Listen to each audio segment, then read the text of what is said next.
Olá, tudo bem? Está no ar o esboço da lição da Escola Sabatina, um resumo da lição seguindo o método do ciclo do aprendizado. Estamos na 8ª lição e o título da lição é Pedro e a Rocha. Certa vez uma senhora disse sobre seu marido: essa não é a pessoa com quem eu me casei. Isso quer dizer que a genuína identificação e identidade do cônjuge foi ocultada antes do casamento. O que quer dizer que o caráter e a personalidade dele realmente mudaram. Seu relacionamento com Jesus seria muito bom se você tivesse certeza da identidade dele, sem dúvida alguma. O foco da lição desta semana é saber a importância de conhecer a identidade de Cristo e poder nos tornar semelhantes a Ele. Escolhemos 2 assuntos para poder ressaltar na lição desta semana. Em primeiro lugar, o reconhecimento do rei e, em segundo lugar, a afirmação do rei, a confirmação do rei, que foi Jesus. Vamos começar com o primeiro assunto, o reconhecimento do rei, que está em Mateus 16, 13 ao 20. Jesus fez uma pergunta crucial aos discípulos, está no verso número 13. Diz Jesus: quem diz o povo ser o filho do homem? Aí está. Ao parecer, Jesus não estava preocupado com a resposta do povo. Assim, após a resposta deles, ele faz a pergunta de novo. Agora diz ele: quem disseis que eu sou? Em outras palavras, ele agora queria saber o que os discípulos sabiam quem era ele. Jesus queria saber a resposta deles, porque eles seriam os sucessores da missão e eles teriam que saber exatamente o que eles iriam a pregar. É absolutamente crucial que os discípulos tenham uma clara compreensão de sua verdadeira identidade e de sua missão universal. Por isso ele fez uma pergunta para eles. E a resposta de Pedro foi: tu és o Cristo, o Filho do Deus vivo. Essa resposta foi realmente uma resposta brilhante, uma resposta que não foi dele, foi a iluminação, a inspiração do Espírito Santo. E assim Jesus o reconhece.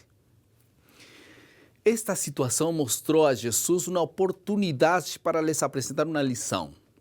Esta lição está dividida em 2 partes. Em primeiro lugar, o fundamento da igreja e as prerrogativas dessa igreja. E, em segundo lugar, mostrar o significado do Messias como um servo sofredor e não um rei conquistador. Para os discípulos, a primeira lição ficou muito clara, complacente, mas a segunda, a do servo sofredor, lhes resultou desagradável. Por quê? Porque eles não compreenderam a missão salvadora de Jesus. Por isso é que Jesus, na sequência, repreendeu duramente a Pedro, quando ele começou a lhe persuadir e a desistir de seu propósito principal. Não aconteça isso com o Senhor. E aí Jesus falou para ele: aparta-te de mim, Satanás. Agora vamos voltar um pouco a este ponto de contenção. Qual é o significado dessa expressão, esta pedra, sobre a qual se funda a igreja? Pastor, justamente isso eu queria te perguntar. A declaração de Jesus: tu és Pedro e sobre essa pedra edificarei a minha igreja, significa que Pedro é o fundamento da igreja?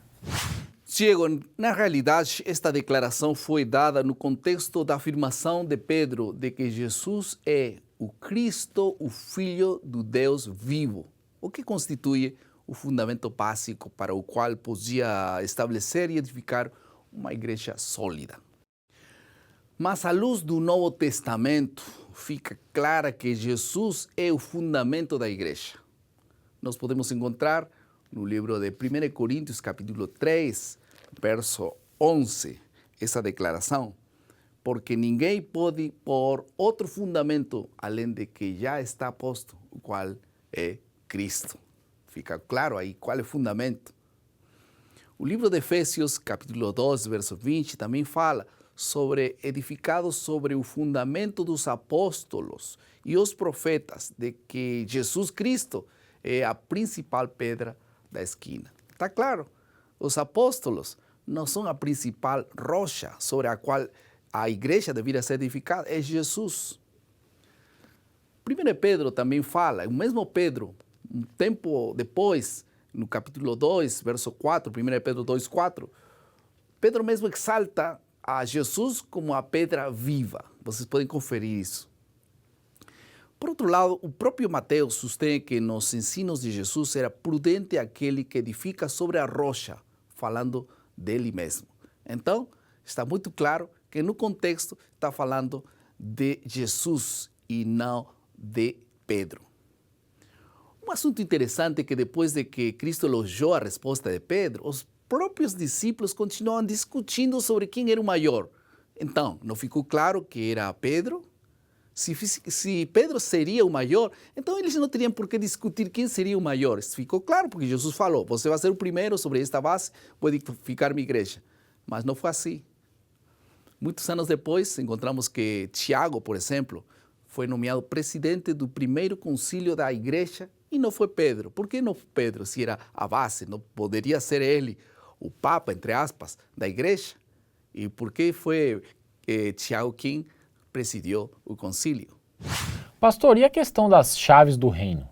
Esse assunto também gera debate, pois parece que a frase indica que Pedro tem poder para salvar ou condenar pessoas. A chave é uma metáfora para indicar que se admite gente através de uma porta. Lembrem, porta na Bíblia, sempre representando a Jesus. Alguns textos explicativos nos ajudam a entender um pouquinho mais. O texto-chave para entender este assunto está no livro de Lucas, capítulo 11, 52. Diz: ai de vós, intérpretes da lei, porque tomastes a chave da ciência, contudo vós mesmos não entrastes, impediste aos que estavam entrando. Então, em outras palavras, a chave significa o conhecimento que nos dá acesso à salvação. Se você tem um conhecimento da palavra de Deus, você tem a chave para entrar. E não é que você tenha que ter chave para abrir para os outros, é para você. E de passo você pode abrir essa porta para outros quando ensina a palavra de Deus. Outro texto que o próprio Mateus fala respeito aos fariseus e escribas fechando o reino dos céus diante dos homens, está no livro de Mateus, capítulo 23, verso 13. E aí diz: ai de vós, escribas e fariseus, hipócritas, porque fechais o reino dos céus diante dos homens. Aí está, pareciera que eles estão fechando a porta, porque eles estão impedindo com seus ensinos para que outras pessoas conheçam a verdade. Pastor, o que significa a expressão o que ligares na terra terá sido ligado nos céus e o que desligares na terra terá sido desligado nos céus? Diego, hoje você fez muitas perguntas, viu? Mas vamos responder. As duas palavras, tanto ligar ou desligar, eram expressões técnicas compreendidas pela comunidade judaica, né? Ligar era proibir e desligar era permitir. Portanto, não é excluir ou admitir ao reino, ou perdoar ou não perdoar pecados. É que simplesmente por meio da minha atitude, eu posso fazer com que alguém conheça a salvação ou por causa da minha atitude proibir a alguém de outros ou algumas outras pessoas impedir o reino dos céus. No caso dos fariseus, isto estava acontecendo com eles. Agora vamos ao segundo assunto de nossa lição, a afirmação do rei. Vamos falar um pouco sobre esse momento da transfiguração de Jesus e os personagens que estavam acompanhando a ele. Sabem que dentro do judaísmo, Moisés é superior entre os amados personagens do Antigo Testamento. A narrativa da transfiguração faz alusões, possivelmente não notadas pelos leitores modernos, mas muito claras aos leitores judeus. Alguns pequenos detalhes começaram a se registrar e que começaram a relacionar Jesus com Moisés. Por exemplo, o versículo 1 do capítulo 17 diz: 6 dias depois. Fazem alusão a Êxodo capítulo 24, 16, quando as nuvens envolveram Deus diante de sua gloriosa revelação por 6 dias. Em segundo lugar, a transformação da face de Jesus, brilhante, radiante, refletia a transformação do rosto de Moisés, que irradiava glória, diz a Bíblia. causada pela, logicamente, exposição à glória de Deus. Isso no livro de Éxodo, capítulo 34. Tanto Elias quanto Moisés conheceram a Yahvé em primeira mão. Isto no Monte Sinai. Lembram? No Éxodo capítulo 24 fala disto. Os israelitas viviam em tabernáculos durante as viagens no deserto, rodeados pelas presenças de Deus em maravilhosa viagem para Canaã. E quando eles estavam reunidos ali, Pedro, Tiago e João queriam construir nas barracas para também ficar um tempo simulando o passado com Moisés. Em quinto lugar, encontramos uma relação quando a voz de Deus chamou a Moisés na nuvem, lembram?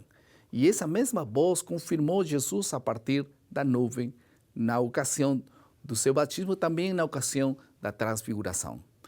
Um outro assunto interessante é que os discípulos ficaram temerosos, espantados, experimentando a glória de Deus. E vocês podem lembrar que o antigo Israel, sempre que se encontrava com Deus, tinham o mesmo espanto. Essas alusões sugerem que Jesus foi o novo Moisés, ou o futuro profeta predito por ele. Assim, isso começou a ficar muito claro na experiência deles. Agora vamos a algumas aplicações. Em primeiro lugar, de que modo sua autoidentificação deve proteger você de sobrepor sua identidade à identidade de Jesus? Pense nisso. Em segundo lugar, se Cristo pedisse que você dissesse quem Ele é, qual seria a sua resposta? Quem é Jesus para você? É aquele que cuida? Aquele que protege? Aquele que alimenta? Aquele que sustenta? Enfim, você tem suas respostas. Não será que a principal resposta deveria ser que Jesus é seu Salvador, seu amigo, o restaurador de sua vida? Enfim, Deus possa realmente te ajudar a responder corretamente essa pergunta. Vamos à última parte de nosso esboço, que é a criatividade, o resumo, o produto final. Tu és Cristo. O que essa declaração significou para o próprio Pedro? O que significa para nós? Significa que Ele é Deus e nós somos criaturas. Significa que Ele é o Salvador e nós somos perdidos.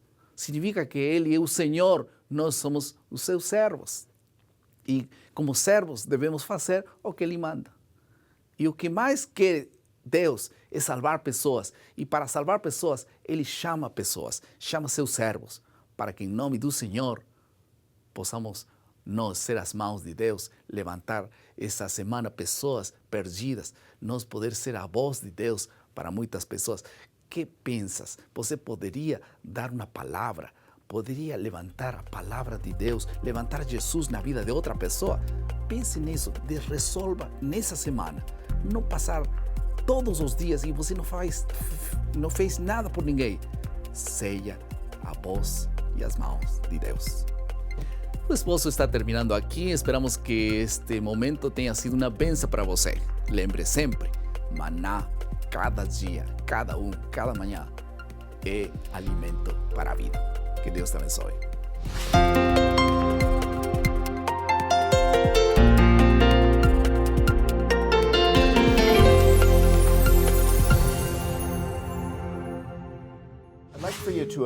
Imagine um grupo de pessoas que te conhece muito bem. Elas estão sentadas à sua volta e elas querem que você responda uma pergunta. Com o que você se parece? Quais são suas características? Quais são as suas qualidades?